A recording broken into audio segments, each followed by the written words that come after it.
Alright, we'll do the garden update. I'm going to attempt to mow today. We've had a lot of thunderstorms, had some hail last night, so some of this stuff is a little flattened, but we'll give it a show anyways.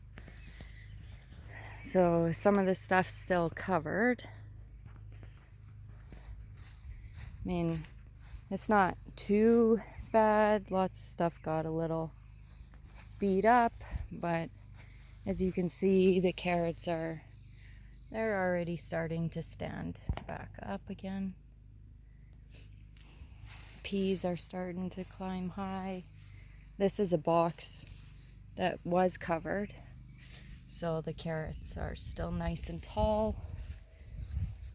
Celery got a little beat up. These guys had partial coverage, so they're doing okay.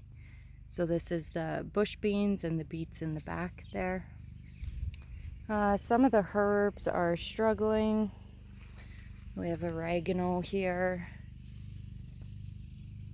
rosemary, some lemon balm, lavender. I'm actually think I'm just gonna take these guys out and put them all in the greenhouse.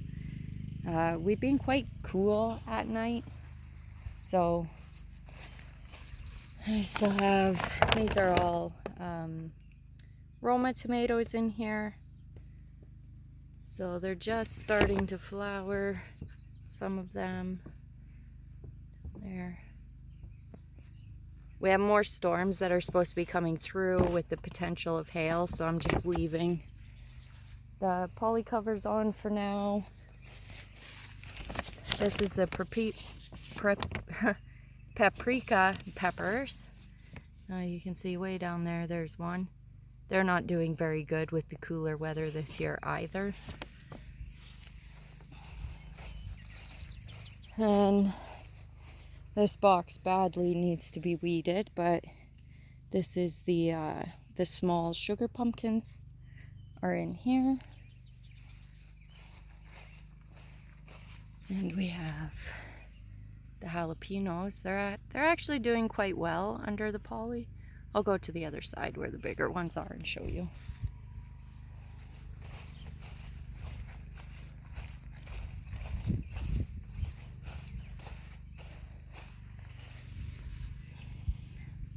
So we have lots that are producing. Some have already turned black, so then they're gonna turn red after they turn black, like this guy here. We're gonna keep these guys covered as well, because too much moisture actually dilutes the capsaicin. That's what makes peppers hot, spicy. And so we want to make some spicy salsa, so I don't want to pick them when they are full of water. We want them to be hotter, so we're going to keep them covered and help dry them out a bit, so that when these big black ones change red, they'll be nice and spicy when we pick them. And the barrage got beat up pretty good, but it's still flowering.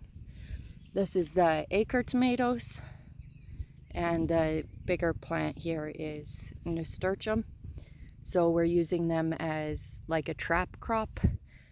The pests should be more attracted to the nasturtium leaves and flowers than they are to our tomatoes. So these guys are also just gonna start flowering, and they make a big tomato, close to like a beefsteak tomato size. We really enjoy them. So there's an odd weed in here. It's not too bad. Some lamb's quarter. We really like using the wood mulch.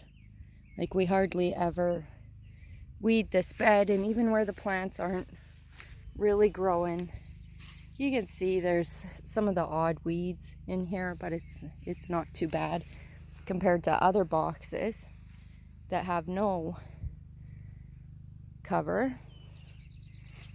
Mulch, sorry. There's some pumpkins down here. That side was supposed to be summer squash, and we've been keeping the mounds weeded, but nothing's come up. We have some pumpkins, but I think they are all still boy pumpkin flowers. They're doing okay. As you can tell, I got to get in here and weed in here as well. The three sister plots, I'm gonna go away from the straw. We tried the straw to see because so many people like it, but I prefer the wood mulch. It just seems easier. The straw is really hard to keep thick enough to suppress the weeds, but not have it blow away in our wind. Whereas the wood mulch doesn't blow around, and it's just better. We just prefer the wood mulch for us anyways. But we do have lots of pumpkin and some blue cocoa pole beans that sprouted with some corn. A deer or something has been coming in and eating off some of the pumpkins and the beans. The strawberries are doing okay on this side of the bales. Strawberries never do well for us in full sun. They always do better in part shade. So this is the full sun side. And as you can tell, they're all just really stunted. Stunted and small. Whereas on the full sun side, or part sun side, sorry, they're all nice and big and producing. The other side hasn't even flowered yet, so. And then we have some amaranth in here. This is the red one. Red Hop Dye Amaranth is what we are growing. As you can tell, again, this bed was done with the straw, and it's done basically nothing. So yeah, I figured out I don't like the straw as mulch. We'll be changing everything back to the wood chips because I just don't have enough time to weed everything. So this should be pickling cucumbers. They were really slow to germinate, so they're all still small. There's a few more coming up, just starting to come up in here. Again, we've been leaving the poly on part way just to help keep them a bit warmer. So we have lettuce in here, some volunteer carrots from other years coming up from the soil. This is lettuce. We were hoping that the outside row here is all watermelon, which aren't doing well because it's been too cool. So I'm actually going to take them out and put them into the greenhouse so they grow. But I was hoping that the watermelon would have been big enough. We have the rebar there to do the trellis to have shaded the lettuce for us this year. But that hasn't happened with the cool weather. So we actually have a dark poly on here. So this lettuce gets morning sun, and then it's pretty much shaded after. So it's doing well. It was slow to germinate too. You can see the difference in the wood mulch compared to where there is no mulch.